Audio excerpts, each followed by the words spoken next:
Selamat siang Tribuners, Anda kembali menyaksikan Tribun Timur edisi Kamis 30 November 2023 di Highlight Koran Tribun Timur edisi hari ini.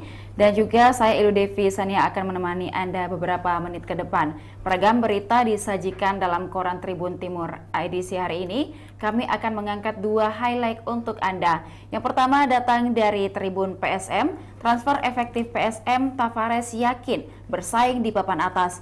Bursa transfer paruh musim Liga 1 2023-2024 resmi ditutup pada 28 November. Klub Liga 1 tak menyia-nyiakan kesempatan tersebut untuk merekrut pemain incaran. Tujuan membenahi skuad demi tampil kompetitif. Sebagai juara bertahan Liga 1 PSM Makassar tidak terlalu jor-joran dalam merekrut pemain, padahal mereka saat ini berada di papan tengah klasemen. Hingga pekan ke-20, Laskar Pinisi masih menempati peringkat 10 dengan 26 poin. Rekrutan PSM Makassar cukup efektif, menyesuaikan dengan kebutuhan tim. Di putaran pertama, tim asuhan Bernardo Tavares ini alami kesulitan dalam urusan mencetak gol. Olehnya itu, lini depan dibenahi dari 5 pemain baru, 4 berkarakter menyerang, dan hanya 1 tipikal yang menjadi pemain bertahan. Dan hari ini Tribuners kita akan melihat pertandingan PSM Makassar akan menghadapi klub Vietnam Haiphong pada laga putaran kelima fase grup H pada Piala AFC Cup di Stadion Kapten Iwayan Dipta Bali di Kabupaten Gianyar. Untuk melihat seperti apa situasi terkini jelang pertandingan di Bali, kita sudah terhubung dengan reporter Tribun Timur. Ada Bapak Ais Kambi di lokasi. Selamat siang, Pak. Selamat siang rekan Ilu, selamat siang Tribuners dimanapun Anda berada. Baik Pak, mungkin Alhamdulillah. dapat Halo? melaporkan hari ini bagaimana situasi terkini jelang pertandingan antar PSM melawan klub dari Vietnam Haiphong. Ya, jadi Tribuners saat ini skuad PSM Makassar sudah melakukan persiapan maksimal di Denpasar Bali, dan tadi pagi seperti kita lihat di layar, para skuad PSM Makassar sedang menikmati sarapan pagi di Ramada Hotel di Jalan Sunset Road, kota Bali, di Pulau Bali, dan mereka sedang menikmati hidangan atau sarapan pagi di Ramada yang menjadi langganan tempat base camp sementara PSM Makassar ketika bertandang ke Pulau Dewata di Bali. Jadi benar disampaikan bahwa Stadion Kapten Iwayan Dipta di Gianyar, Bali ini adalah markas atau home base PSM Makassar untuk AFC Cup. Jadi pada saat bersamaan ini PSM Makassar menghadapi dua pertandingan resmi, yaitu Liga 1 2023-2024 dan AFC Cup 2023 dan 2024. Dan untuk pertandingan sebentar malam yang dilaksanakan dari Stadion Kapten Iwayan Dipta Gianyar Bali itu dalam rangka laga di AFC Cup 2023 dan 2024. Dan untuk AFC Cup 2023-2024 ini saat ini PSM Makassar sedang berada di urutan ketiga, dan pertandingan malam ini melawan Haiphong dari Vietnam adalah pertandingan yang menentukan apakah PSM akan mencapai kesuksesan seperti tahun lalu, yaitu lolos ke babak semifinal AFC Cup Zona Asia, atau PSM akan terhenti di babak penyisihan ini. Seperti yang kita pahami bahwa tahun lalu PSM Makassar mencatat sejarah sebagai satu-satunya tim dari Indonesia yang sempat lolos di semifinal AFC. Dan itu ke prestasi tahun lalu itulah yang ingin dicapai kembali oleh Tavares di musim AFC 2023-2024 ini.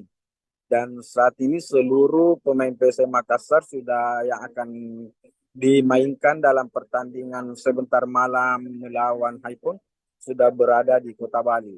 Memang pada siang hari ini masih ada pemain yang akan menyusul seperti Victor Mansarai, itu akan menyusul teman-temannya ke Bali, dia akan bertolak dari Bandara Internasional Sultan Hasanuddin Makassar di Mandai Maros pada siang hari ini untuk bergabung dengan skuad yang sudah ada di Bali. Tapi Victor ke Bali bukan untuk melakukan pertandingan pada malam nanti karena Victor Mansarai belum bisa dimainkan dalam pertandingan AFC Cup 2023-2024 babak penyisihan ini karena dia belum didaftarkan dan dia bergabung dengan PSM Makassar bersama Zé Paulo ketika pendaftaran pemain untuk AFC Cup 2023-2024 telah tertutup atau telah berakhir.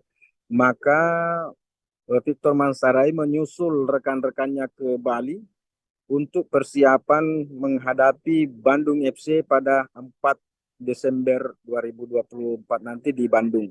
Karena dari Bali dari kota Denpasar Bali setelah menghadapi Haipong itu seluruh pemain PSM dan ofisial itu akan langsung melakukan penerbangan ke Jakarta untuk melakoni atau mempersiapkan diri menghadapi pertandingan pekan ke-21 Liga 1 2023-2024 menghadapi tuan rumah Persib Bandung di Bandung.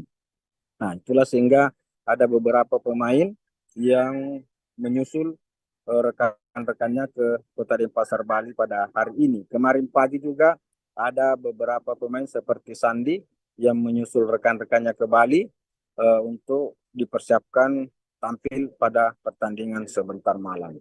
Dan ini adalah Kapten PSM Makassar, Tim Arfan, dan wakil manajer tadi Syahrir Nawir. Kita lihat sedang bersiap-siap untuk menikmati sarapan di Hotel Ramada di Kuta, Bali pada 29 November 2023 ini.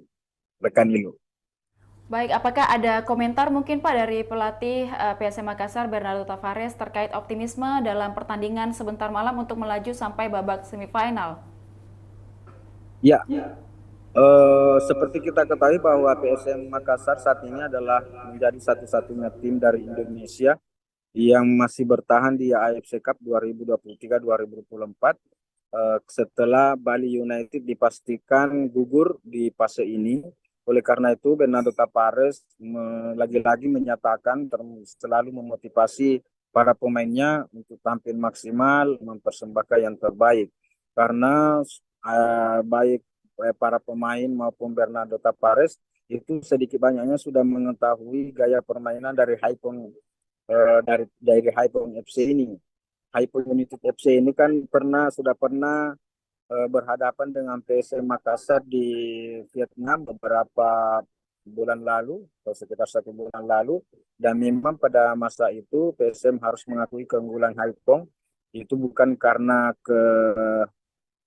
tim PSM Makassar memang di bawah Haipong, tapi karena faktor kelelahan pada waktu itu setelah melakukan penerbangan jauh dari Makassar kemudian ke Kuala Lumpur ke Ho Chi Minh, ke ibu kota negara Vietnam, kemudian dari Ho Chi Minh ke Haiphong, penerbangan yang sangat-sangat melelahkan itu, hanya beristirahat beberapa jam, mereka langsung melakukan pertandingan melawan Haiphong di Haiphong FC di kota Haiphong. Dan pertandingan itu memang dimenangkan oleh Haiphong dengan skor 3-0. Dan lagi-lagi dengan alasan bahwa PSM Makassar pada waktu itu tampil sama sekali tidak maksimal karena faktor kelelahan dalam perjalanan jauh. Juga pada waktu itu beberapa pemain inti kita tidak bisa main karena akumulasi kartu dan juga karena sudah menghadapi cedera ataupun pemulihan cedera. Tapi menghadapi Haiphong sebentar malam, Tavares memastikan akan tampil beda. Dia akan mempersembahkan taktik yang berbeda ketika menghadapi Haiphong di Vietnam beberapa pekan lalu. Itulah sebabnya sehingga banyak pihak yang memberikan dukungan atau memberikan kepercayaan bahwa PSM Makassar bisa memenangkan pertandingan sebentar malam. Baik, dan memang pada pertandingan sebentar malam kita akan melihat bahwa PSM Makassar tidak punya pilihan lain begitu ya Pak, selain wajib menang untuk melaju ke babak berikutnya, Pak Kabi. Betul sekali, Kemenangan ini adalah harga mati bagi PSM Makassar untuk tetap berlaga di AFC Cup 2023-2024 sekaligus menjadi satu-satunya harapan Indonesia untuk tetap berkiprah di liga tertinggi kedua di level Asia ini. Baik, kita akan menantikan informasi selanjutnya jelang pertandingan. Pak Kambi tetap memberikan update informasi kepada Tribun Timur untuk hari ini. Terima kasih, selamat kembali bertugas, selamat siang. Selamat siang, rekan. Baik, Tribuners, kita beralih ke berita selanjutnya dari informasi pemilu. Ini terkait baliho tetap jejali tempat terlarang. Alat peraga kampanye caleg masih bertebaran di Jalan AP Veterani. Kemudian banyak caleg juga pakui pohon untuk memasang beberapa baliho-baliho. Dan kita akan melihat di halaman pertama Tribun Timur Cetak. Ada baliho tetap jejali tempat terlarang di beberapa titik di Kota Makassar. Dan juga hari kedua kampanye atau kemarin pemilu 2024 di Kota Makassar masih banyak baliho atau tanda gambar peserta pemilu yang bertebaran di ruas jalan yang seharusnya terlarang. Baliho-baliho tersebut terpasang mencolok dan dapat disaksikan oleh masyarakat yang melintas. Salah satu ruas jalan yang paling banyak bertebaran baliho adalah Jalan AP Veterani Makassar. Dan sejak awal kampanye KPU telah menetapkan lokasi ini adalah lokasi terlarang untuk para caleg memasang baliho. Tapi jika Tribuners melintasi Jalan AP Veterani hingga hari ini masih terlihat banyak sekali terpasang baliho-baliho di kanan kiri jalan. Untuk melihat bagaimana ulasan selengkapnya terkait topik ini, kita sudah menyajikan video ulasan dari redaksi Tribun Timur untuk Anda. Assalamualaikum warahmatullahi wabarakatuh, Kakak Irem. Waalaikumsalam warahmatullahi wabarakatuh. Luar biasa ini. Apa kabar, Koca? Alhamdulillah. Gimana kabarnya halaman 1 ini? Apa yang paling menarik di antara semua berita yang masuk di halaman 1? Hari ini, Koca, hari keempat, Koca, ya, kalau nggak salah, hari keempat kampanye. Iya. Pemilu 2024. Kemarin teman-teman melakukan pantauan di lapangan, Koca, di ruas-ruas jalan yang katanya harus steril dari baliho tanda gambar caleg dan capres di Makassar. Ternyata apa hasilnya, Koca? Ya, khususnya yang paling banyak itu dipantau itu oleh Jalan Veterani. Ya, di situ ternyata, Koca, masih banyak baliho, masih banyak tanda gambar caleg capres yang bertebaran di situ di sepanjang Jalan AP Veterani. Itu jelas kalau menurut berdasarkan SK dari KPU Makassar itu jelas adalah sebuah pelanggaran karena tanda gambar yang terpasang di situ menunjukkan angka nomor urut. Iya. Kemudian ada juga himbauan untuk memilih dan sebagainya. Jadi itu jelas adalah salah satu bentuk kampanye. Iya. Dan itu sangat dilarang sangat diharamkan oleh KPU. Apa sanksinya itu? Nah, kemarin kita konfirmasi ke Bawaslu sebagai orang yang sebagai pihak yang paling berwenang untuk menangani masalah ini. Ya, kalau untuk Bawaslu Makassar, ya ini kalau menurut Bawaslu Makassar, mereka memang mengakui ada baliho di situ, ada tanda gambar. Cuma apakah apakah itu sebuah pelanggaran atau bukan? Ya, mereka mengatakan akan melakukan rapat lagi, akan melakukan koordinasi dengan Bawaslu Sulsel. Ya. Ya, jadi mereka baru mengkaji apakah itu termasuk pelanggaran atau bukan. Ya sudah, ada anunya keputusan. Ya, itulah kita tidak tahu, kita sebagai media hanya bertugas memaparkan apa yang terjadi di lapangan, memaparkan fakta yang terjadi di lapangan. Soal apakah itu pelanggaran atau bukan, itu wewenang dari Bawaslu. Iya. Badan Pengawas Pemilu, Bawaslu Makassar. Dan tadi kemarin Bawaslu mengatakan mereka belum punya aturan mengenai apa yang harus mereka lakukan. Ya. Jadi agak membingungkan juga sebenarnya, Pak. Agak membingungkan karena di satu sisi KPU Makassar sudah mengatakan bahwa tidak boleh ada tanda gambar di situ, sementara buktinya ada, tapi Bawaslu mengatakan masih harus berkoordinasi, masih akan melakukan koordinasi dengan pihak-pihak Bawaslu Sulsel untuk mengetahui apakah itu sebuah pelanggaran atau bukan. Iya. Jadi untuk lebih selencar, lebih lengkapnya mengenai penjelasan ke Bawaslu bisa dibaca di edisi 30 November 2023. Baik, dari berita politik kita beralih ke berita bisnis di halaman 3. Ada Pelindo bantu tangani stunting di Takalar. Nah, Tribuners PT Pelindo Indonesia melalui kolaborasi Mutiara Pelindo bersama Serikat Pekerja Pelabuhan Indonesia atau SPPI menyalurkan bantuan penanganan anak stunting di Kabupaten Takalar. Penyerahan bantuan untuk anak stunting dilakukan secara simbolis di Gedung Pelindo Regional 4, Kota Makassar pada Rabu 29 November 2023. Direktur SDM dan Umum Pelindo Ihsanuddin Usman dan Kepala Perwakilan Badan Kependudukan dan Keluarga Berencana Nasional atau BKKBN Sulawesi Selatan Sodikin menyerahkan langsung bantuan tersebut ke perwakilan orang tua anak stunting. Hadir juga Regional Head 4 Pelindo Enriani Muiz. Ihsanuddin Usman mengaku Pelindo harus bergerak menjaga generasi penerus. Dan untuk melihat bagaimana informasi selengkapnya, berikut tayangan ulasan dari redaksi Tribun Timur untuk Anda. Halo Kak Iko. Halo Faiz, tetanggaku yang baik. Apa? Mau bikinin pagi-pagi. Apa dibahas di ekonomi ini Kak? Ekonomi hari ini ada berita tentang harga cabai lagi. Wih. Ini buat Tribuners ini pasti kalau kami orang Makassar tuh sukanya makan cabai. Nggak enak kalau nggak pedes. Ini ada kabar buruk karena cabai rawit harganya naik. Naik lagi Kak? Awalnya naik terus. Dari awalnya biasa cuma 30.000 sekilo, hari ini dicek bisa sampai 85.000 sekilo di Sulsel. Ini contohnya ini di Jeneponto, ini berita teman dari Jeneponto. Ada yang punya ruang, diam dulu. Harganya bisa sampai 85.000 sekilo. Bayar kayaknya tambah dapat ismin makanya di jalan. Tambah naik nih harganya nanti ayam geprek kalau begini ceritanya. 85.000 sekilo. Biasanya 30.000 Ji. Harganya meroket. Kalau cabai besarnya biasanya biasa 10.000 sekilo, ini jadi 60.000. Ada naiknya 50.000. Ibu pusingin penjual ini bagaimana caranya supaya bisa pedes. Terus ada juga berita tentang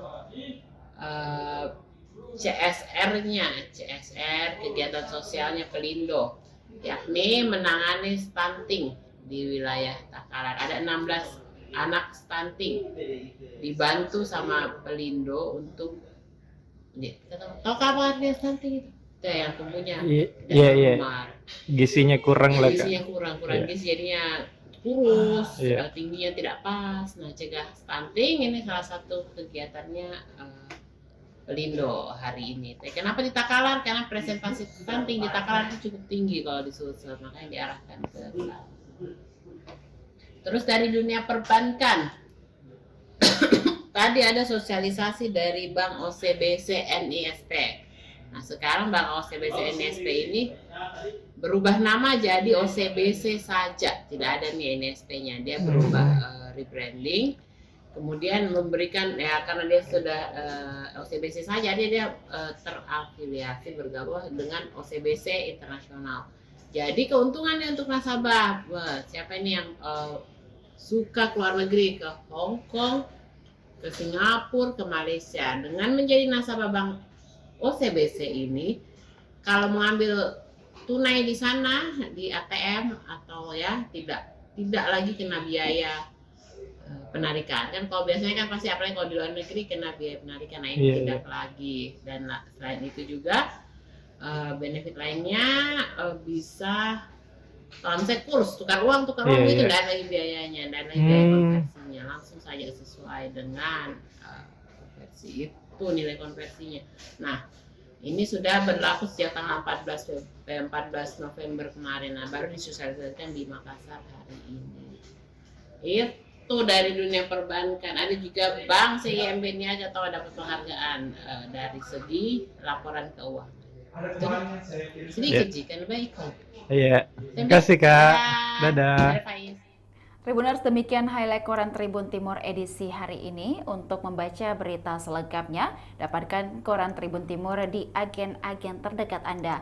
Untuk berlangganan 80.000 per bulan atau 1 juta per tahun, Tribuners dapat menghubungi hotline 0411 811 5500 atau WhatsApp ke 0812 4552 8432. Saya Ilu Devi dan seluruh kru yang bertugas pamit undur diri. Saksikan berita-berita lainnya hanya di kanal YouTube dan Facebook Tribun Timur, Mata Lokal Indonesia, menjangkau Indonesia. Terima kasih dan sampai jumpa.